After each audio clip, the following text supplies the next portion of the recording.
मेरे प्यारे विद्यार्थियों और उन सभी लोगों को जो इस वीडियो को देख रहे हैं, मेरी तरफ से नमस्कार। ये परसेंटेज की 33rd क्लास है और आज की क्लास जो कि पीछे की क्लास जो 32nd क्लास थी उससे अलग है। इसमें कुछ क्वेश्चन आप डिस्कस करेंगे मेरे साथ जो कि टैक्स से रिलेटेड हैं और ज़्यादा क्वेश्चन नहीं करने वाले हैं, केवल 3 क्वेश्चन डिस्कस करेंगे, जिसमें से पहला क्वेश्चन आपकी स्क्रीन पर दिखाई दे रहा है और इसी से स्टार्ट करते हैं और आप समझते चलिए, आंसर निकालते चलिए।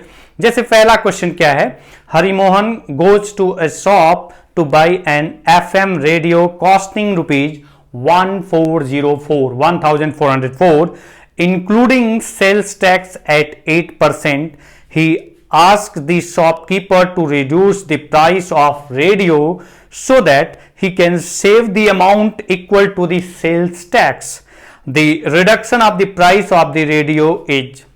हरिमोहन एक FM रेडियो खरीदने के लिए किसी दुकान पर जाता है जिसका मूल्य 1404 रुपए है और इस 1404 रुपए में ही उसका सेल्स टैक्स 8% जो सेल्स टैक्स है वो भी शामिल है। उसने शॉपकीपर को रेडियो का मूल्य सेल्स टैक्स के अमाउंट के बराबर कम करने के लिए बोला।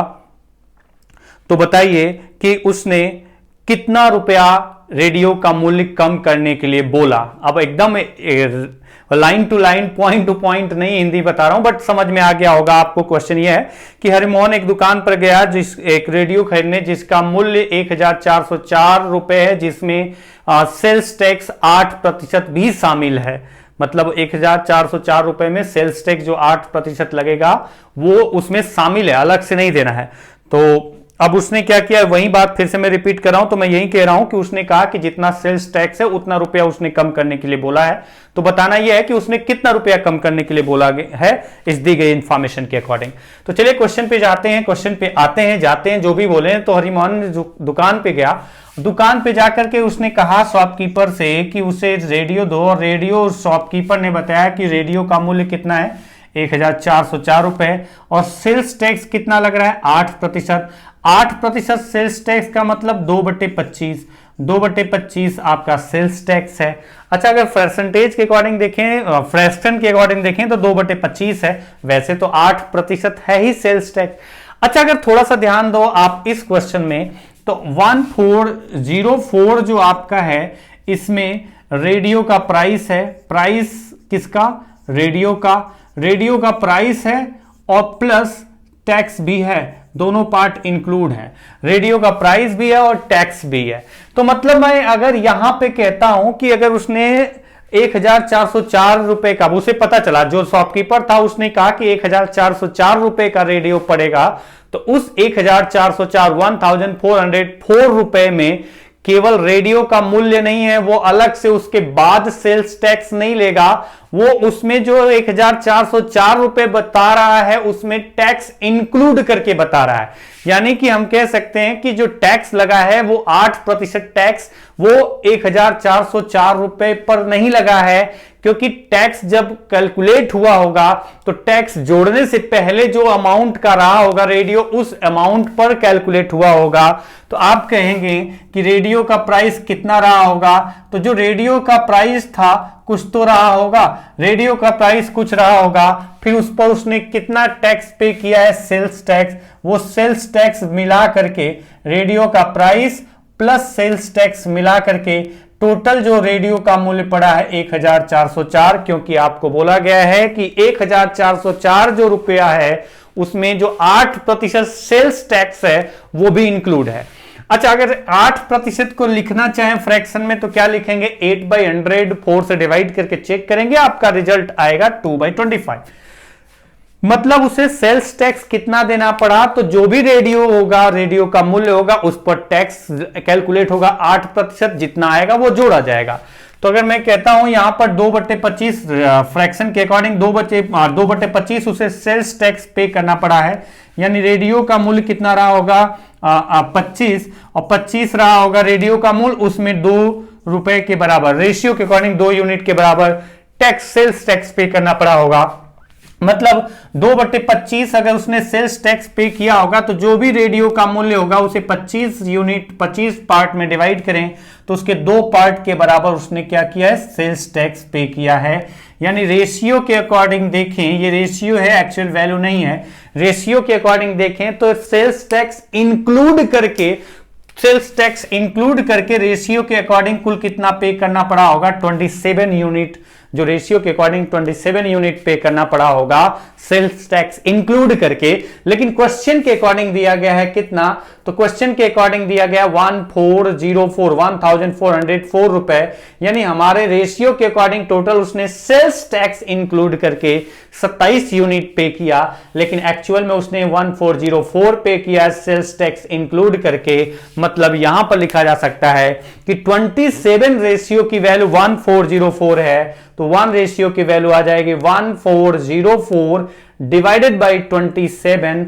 तो अब आप आ जाइए यहां पर, अगर डिवाइड करके देखें तो 9 से 3 टाइम्स और 9 से अगर डिवाइड करें 9 5 अगर यहां देखें तो कितना आ रहा है, 9 से अगर डिवाइड करते हैं 9 5 6, यानी आपका 3 से डिवाइड करें तो 5 2, यानी 1 रेशियो की वैल्यू आ गई 52 रुपए। और आपसे यह बोला जा रहा है कि उसने घटाने के लिए मूल्य बोला है कि रेडियो का जो शॉपकीपर उसे कहा कि इसका मूल्य घटाओ, और कितना घटाने के लिए बोला है, जितना सेल्स टैक्स पे करना पड़ रहा है उतना मूल्य वो घटाने के लिए बोल रहा है। तो बताइए कितना रुपए घटाने के लिए बोला है। तो आप यहां पर देखें कि उसने सेल्स टैक्स कितना मतलब उसे सेल्स टैक्स कितना पे करना पड़ता अगर वो कुछ भी घटाने के लिए नहीं बोलता। तो 1 रेशियो 52 रुपए है, तो 2 रेशियो की वैल्यू कितनी हो जाएगी, तो आप मल्टीप्लाई करके यहां पर रिजल्ट निकालेंगे 104 रुपए। यानी 2 रेशियो की वैल्यू 104 रुपए। मतलब अगर वो मूल्य घटाने की बात नहीं करता तो उसे कितना सेल्स टैक्स पे करना पड़ता, 104। और क्वेश्चन में बोला गया है कि उसने उतना ही मूल्य कम करने के लिए बोला है जितना कि उसे सेल्स टैक्स अदा करना पड़ता अगर वो नहीं घटाने के लिए बोलता। तो सेल्स टैक्स कितना अदा करना पड़ता, 104। यानी उसने कितना रुपया कम करने के लिए बोला है शॉपकीपर से, तो यहां पर आंसर आ जाएगा 104 रुपए। तो चलिए अगले क्वेश्चन पे चलते हैं। क्वेश्चन टफ नहीं है ये सब, लेकिन बस देखने का तरीका है कि किस तरीके से आप क्वेश्चंस को देखते हैं। जैसे ये क्वेश्चन है, ये क्वेश्चन अगर क्लास में कराया जाता है ना तो अधिकतर लोगों का क्वेश्चन का आंसर गलत आना स्टार्ट हो जाता है। और उसका रीजन क्या होता है कि वो इंक्लूड और एक्सक्लूड ये पॉइंट नहीं समझ पाते हैं। तो जैसे क्वेश्चन क्या है, क्वेश्चन ये है, Rohit went to the stationers and bought things worth ₹25, out of which 30 paise went on sales tax on taxable purchase. If the tax rate was 6%, then what was the cost of the tax-free item? Rohit एक stationery की दुकान पर जाता है और 25 रुपए की कुछ वस्तुएं खरीदता है। बहुत सारे वस्तुएं खरीदा होगा जिसमें 25 रुपए उसका खर्च हुआ। 25 रुपए की कुछ वस्तुएं खरीदता है जिसमें से, मतलब 25 रुपए में इंक्लूड है वो, जिसमें से 30 पैसे सेल्स टैक्स के रूप में जाता है, जो कि टैक्सेबल सेल्स टैक्स के रूप में जाता है। और कंडीशन भी है, सेल्स टैक्स के रूप में जाता है जो कि कुछ वस्तुओं पर सेल्स टैक्स लगाया जाता है। मतलब कुछ वस्तुएं पर सेल्स टैक्स लगता है, कुछ वस्तुएं जो होती हैं वो टैक्स से फ्री होती हैं। ये ध्यान रखना, क्वेश्चन की कंडीशन के अकॉर्डिंग आप समझ पाएंगे आगे। और 30 पैसे सेल्स टैक्स के रूप में कुछ वस्तुओं पर जो टैक्स लगता है उसके अकॉर्डिंग जाता है।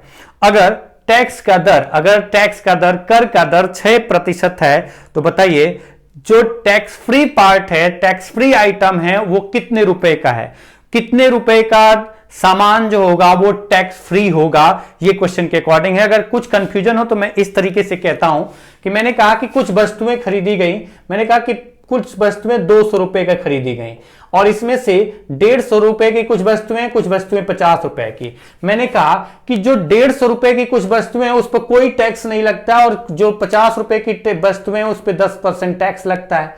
जो 50 रुपए की वस्तुएं उस पर 10% टैक्स लगता है। इसका मतलब अब थोड़ा सा ध्यान से समझना इस पॉइंट को। मैंने कहा कि कुल मैंने कितने रुपए का खरीदा है, कुल मैंने सामान खरीदा है 200 रुपए का, जिसमें सेल्स टैक्स भी इंक्लूड है नहीं इंक्लूड है वो बात ही कहानी है। 200 रुपए का सामान खरीदा, 150 रुपए पर टैक्स कुछ भी नहीं लगेगा, 50 रुपए पर टैक्स लगेगा। मतलब ये वाला पार्ट क्या हुआ, टैक्स फ्री। टैक्स फ्री हो गया ये वाला पार्ट, और ये वाला क्या हुआ जिस पर टैक्स लगेगा, और टैक्स इस पर कितना लग रहा है 10%, यानी 50 का 10% कितना आएगा, तो आप कहेंगे कि 50 का 10% आएगा कितना 5 रुपए। यानी अगर मैं कहूं कि मैं सेल्स टैक्स इंक्लूड करके दुकानदार को कितना दूंगा, तो 205 रुपए, 205 रुपए। अब अगर इसी बात को थोड़ा सा समझना ध्यान से, थोड़ी स्पीड में बता रहा हूं क्योंकि क्वेश्चन से अलग मैं बात कर रहा हूं। मैंने कहा 200 रुपए का सामान खरीदा जिसमें से 150 रुपए का जो सामान है उस पर कोई टैक्स नहीं लगेगा, और जो 50 रुपए का सामान है उस पर 10% सेल्स टैक्स पे करना पड़ रहा है, यानी 10% इसका सेल्स टैक्स कितना होगा 5 रुपए, यानी कि ये वाला टैक्स लगेगा इस पर, और ये वाला क्या हो गया टैक्स फ्री पार्ट। तो अगर मैं इसी को दूसरे तरीके से बोलूं कि 205 रुपए का मुझे देना पड़ा है, 205 रुपए के सामान खरीदा है जिसमें जो आपका है सेल्स टैक्स, जो सेल्स टैक्स है वो शामिल है मतलब इंक्लूड है, शामिल है, इंक्लूड है, इसमें सेल्स टैक्स भी इंक्लूड है। कितना इंक्लूड है, सेल्स टैक्स भी इंक्लूड है, और सेल्स टैक्स कितना देना पड़ा है, मैंने कहा कि 5 रुपए सेल्स टैक्स देना पड़ा है, जो सेल्स टैक्स 5 रुपए देना पड़ा है, और टैक्स का जो रेट है ना, जो सेल्स टैक्स का जो रेट है वो रेट है आपका, जो सेल्स टैक्स का रेट है वो 10% है। समझना इस पॉइंट को, यहां से समझना, यहां से रिलेट करना। जो सेल्स टैक्स का जो रेट है ना, जो सेल्स टैक्स पे करना पड़ रहा है, जिस पर टैक्स, जितने अमाउंट पर टैक्स पे किया जाएगा उसका 10%। तो सबसे पहली बात ये कि अगर उसे 10% सेल्स टैक्स करना पड़ेगा पे, तो जो पार्ट होगा जिस पर टैक्स लगेगा, जिस पर टैक्स लगेगा, जो भी पार्ट होगा उस पर कितना परसेंट टैक्स लगेगा, उसका 10% टैक्स लगेगा। और ये 10% टैक्स कैलकुलेट करके कितना आना चाहिए, 5 रुपए आना चाहिए, 5 रुपए आना चाहिए दी गई कंडीशन के अकॉर्डिंग। देखिए मैंने इसी क्वेश्चन को इस तरीके से लिखा है कि 205 रुपए टैक्स, मतलब 205 रुपए का सामान कुछ वस्तुएं 205 रुपए में खरीदा है जिसमें सेल्स टैक्स भी इंक्लूड है जो कि 5 रुपए है, और सेल्स टैक्स का रेट क्या है 10%, लेकिन सेल्स टैक्स कुछ भाग पे लगता है और कुछ भाग टैक्स फ्री होते हैं जो भी खरीदा सामान। तो जिस पर सेल्स टैक्स लगता है उसका 10% लगता है, मतलब मैंने माना सेल्स टैक्स टी पर लगता है, टी रुपए पर 10% जो कि 5 आ रहा है, यानी टी की वैल्यू कितनी आ जाएगी, तो यहां से 10 गुणे 5 50 रुपए आ गई, और 50 रुपए आ गई। तो टैक्स फ्री पार्ट अगर आप निकालोगे तो आप ये मत करना कि 205 में से 50 माइनस कर दिया बस सेल्स टैक्स, जो टैक्स फ्री पार्ट है वो आ गया, ये गलत होगा। तो आप कहेंगे कि 50 रुपए पर टैक्स नहीं लगेगा, और 5 रुपए जो टैक्स था मिला करके 55 रुपए हुआ, यानी 205 में से 55 माइनस करेंगे तो जो बचेगा वो टैक्स फ्री पार्ट हो जाएगा, जो बचेगा वो टैक्स फ्री पार्ट हो जाएगा। अगर आप इस पॉइंट को अगर समझ पाए होंगे यहां से रिलेट करके, तो ये क्वेश्चन बड़ा आसान हो जाएगा, क्वेश्चन का आंसर निकालना आसान हो जाएगा। अब आप देखिए इस क्वेश्चन को, ये क्वेश्चन इसी से रिलेट करना, इसी तरीके से रिलेट करना। अगर आप थोड़ी स्पीड में बताया हूं, अगर आपको नहीं समझ में आया है तो बैक जाकर के फिर से देख सकते हैं, स्पीड स्लो करने का भी ऑप्शन होता है आपके मोबाइल में। तो आपसे बोला गया है कि कुल सामान उसने खरीदा जो है ना 25 रुपए का, और 25 रुपए में जो सेल्स टैक्स है 30 पैसे, सेल्स टैक्स जो है ना वो सेल्स टैक्स कितना इंक्लूड है इसमें, सेल्स टैक्स जो 30 पैसे है इंक्लूड है, सेल्स टैक्स इंक्लूड है इसमें कितना, इसमें सेल्स टैक्स इंक्लूड है 30 पैसे, 30 पैसे सेल्स टैक्स के रूप में जो देना पड़ा वो भी इंक्लूड है।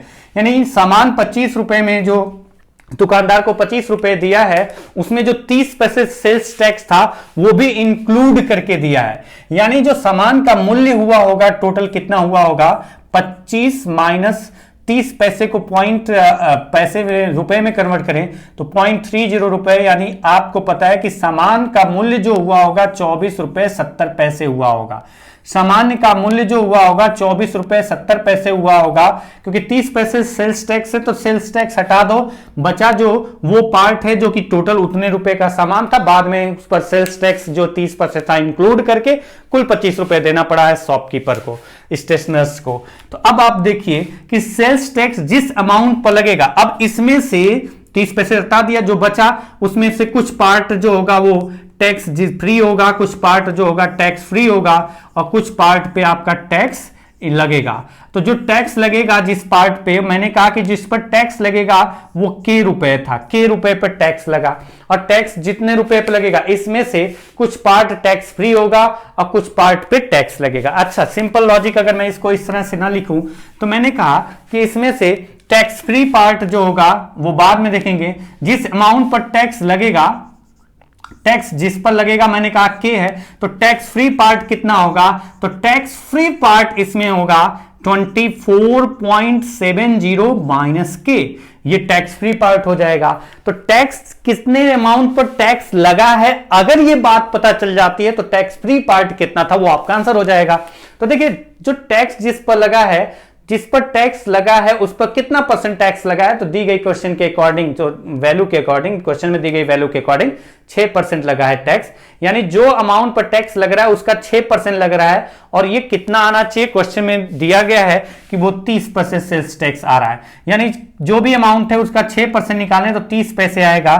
यानी अगर यहां से के की वैल्यू निकालते हैं तो 6 से डिवाइड किया 5 गुणे 100 यानी 500 पैसे, और 500 पैसे का मतलब हुआ 500 पैसे को हम क्या लिख सकते हैं, 5 रुपए।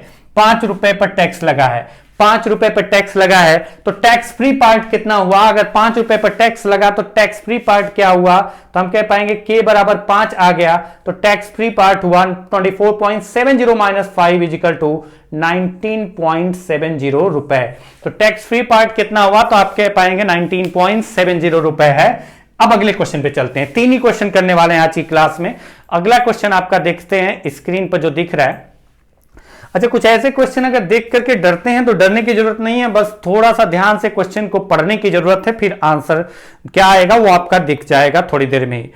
तो क्वेश्चन है, lagaan is levied on the 60% of the cultivated land and revenue department collected total rupees 3,84,000 through the Lagan from the village of Sukhiya.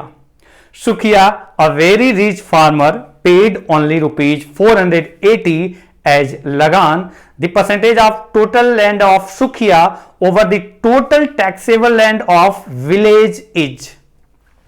Question Hindi में अगर बात करें, बोला यह जा रहा है कि कृषि के लिए जितनी भूमि कृषि के योग्य है उसके 60% पर टैक्स देना पड़ता है, और रेवेन्यू डिपार्टमेंट ने सुखिया के गांव से 3,84,000 रुपए टैक्स के रूप में, लगान के रूप में वसूला। लगान देना पड़ता है, टैक्स नहीं लगान देना पड़ता है। 3,84,000 रुपए सुखिया के गांव से रेवेन्यू डिपार्टमेंट ने वसूला। सुखिया जो कि एक धनी परिवार है, उसने लगान के रूप में कुल 480 रुपए अदा किया है। तो बताइए कि सुखिया के पास जितनी जमीन है, उस गांव की उस जमीन का कितना प्रतिशत है जिस जमीन पर टैक्स देना पड़ रहा है।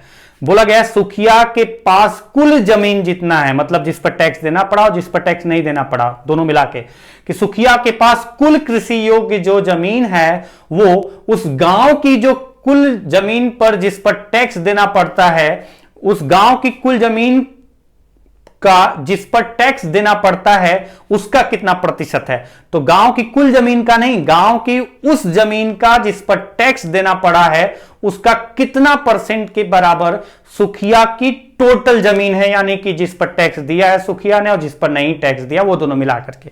तो ये पॉइंट थोड़ा सा ध्यान से समझेंगे तो ये क्वेश्चन का आंसर भी जल्दी ही निकल जाएगा, और जहां पर मानना हो थोड़ा बहुत मान सकते हैं, कोई दिक्कत नहीं। जैसे आप क्वेश्चन को देखते जाइए, समझते जाइए, आप क्लियर रूप से समझ पाएंगे।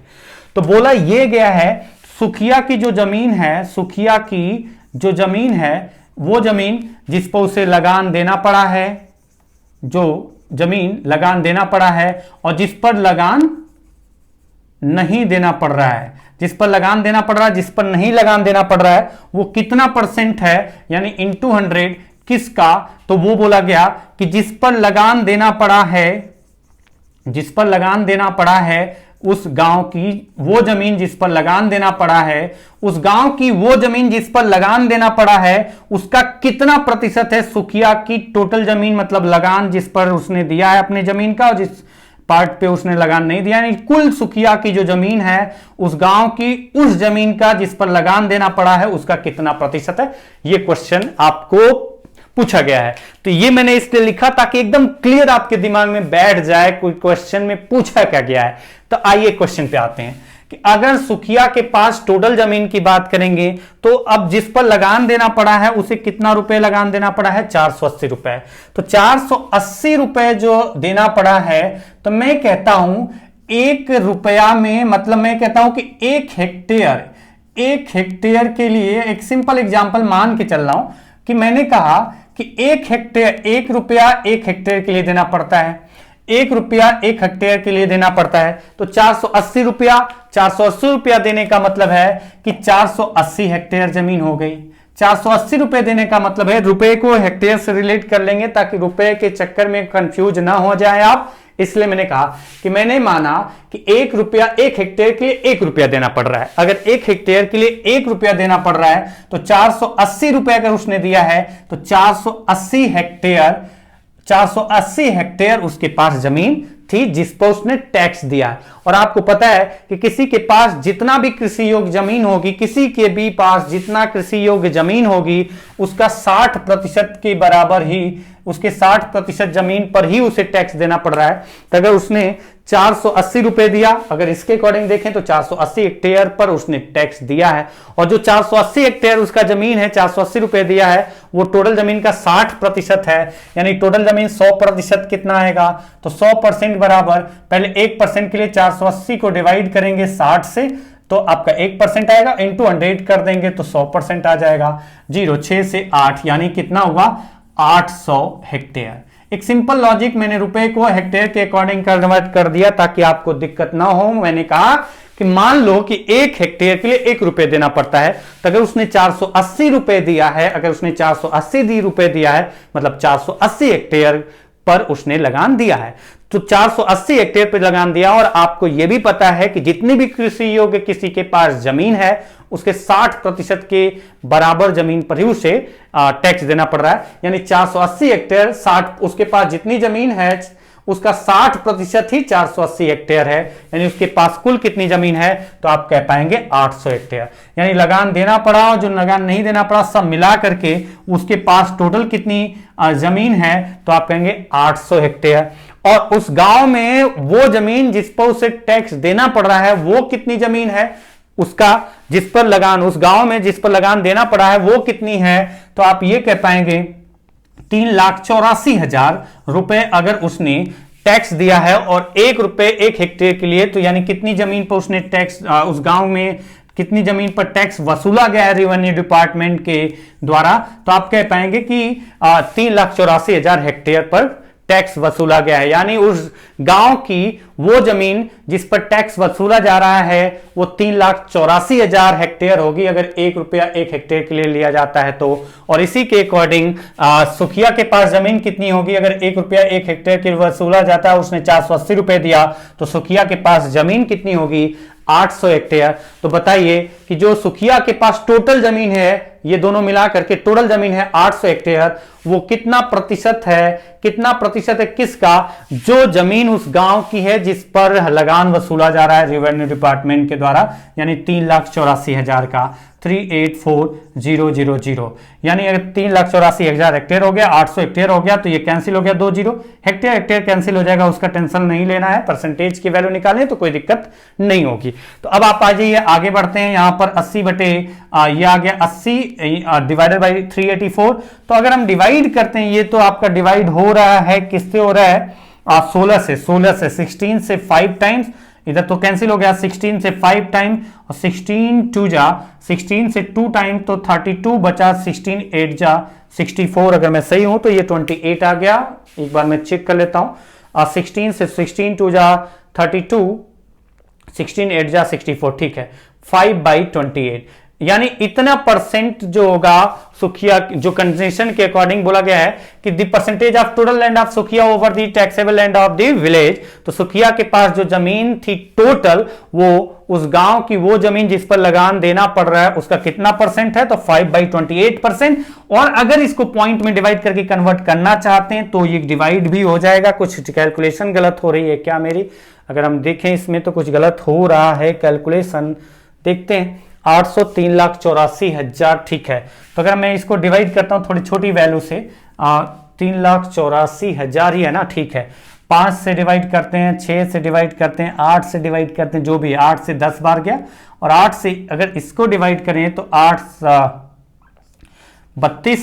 से 4 बार 32 होगा, 8 से 4 बार 32 हुआ, 8 से 8 बार 64।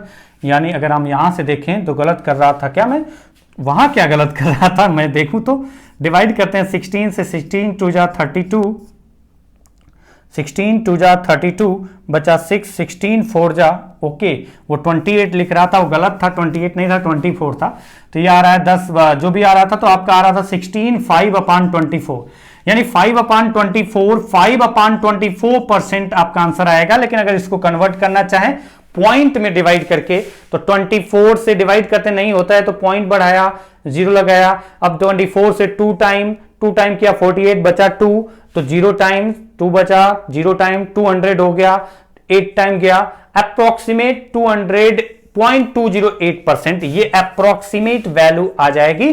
कि बताइए, जो भी क्वेश्चन में पूछा गया कि सुखिया के पास टोटल जो जमीन थी उस गांव में जो जमीन जिस पर लगान देना पड़ रहा है उसका कितना प्रतिशत है, तो आपका आंसर आ जाएगा 0.208% या 5/24%। तो चलिए आज की क्लास बस इतना ही करते हैं। इस क्लास में बहुत कम क्वेश्चन किया, 3 क्वेश्चन, फिर भी आज की क्लास यहीं समाप्त करते हैं। मिलते हैं अगली क्लास में अगले कंसेप्ट के साथ, तब तक के लिए नमस्कार।